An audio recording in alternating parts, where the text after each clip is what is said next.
मेरी प्यारी अम्मी, मेरा सब कुछ अकेली वारिस हूँ। सारी प्रॉपर्टी सिर्फ मेरी है। आसानी से कुछ हासिल नहीं। दिमाग लड़ाया है।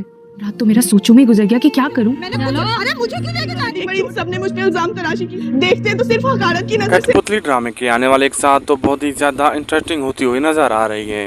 जैसे कि आप लोग देखने जा रहे हैं कि अयान जो है वो अरीबा की बातों में आ चुका है और ताबीन को इग्नोर कर रहा है, लेकिन ताबीन जिसकी कोई गलती ही नहीं, लेकिन ताबीन है वो बहुत ज्यादा देर तक अयान का यही रवैया बर्दाश्त करेगी। लेकिन अयान जो है वो खुद ही आप एक न एक दिन गुस्से की हालत में ताबीन के सामने सारी हकीकत खोल कर रख देगा।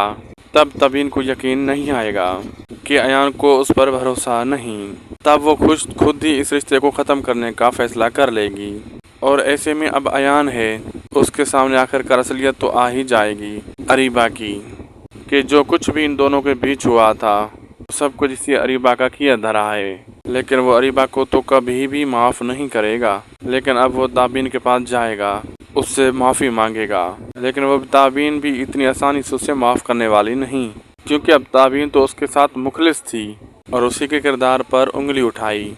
और इस बात को लेकर ताबीन इतनी आसानी से तो उसे माफ़ नहीं करेगी। लेकिन अयान है आखिरकार वो उससे मना ही लेगा, फ़ौरन से शादी कर देगा। आप लोगों को ड्रामा कैसा लग रहा है, किसकी एक्टिंग अच्छी लग रही है, कमेंट सेक्शन में लाजमी बताएं। वीडियो अच्छी लगी तो लाइक शेयर सब्सक्राइब करना ना भूलें। मिलते हैं अगली वीडियो में।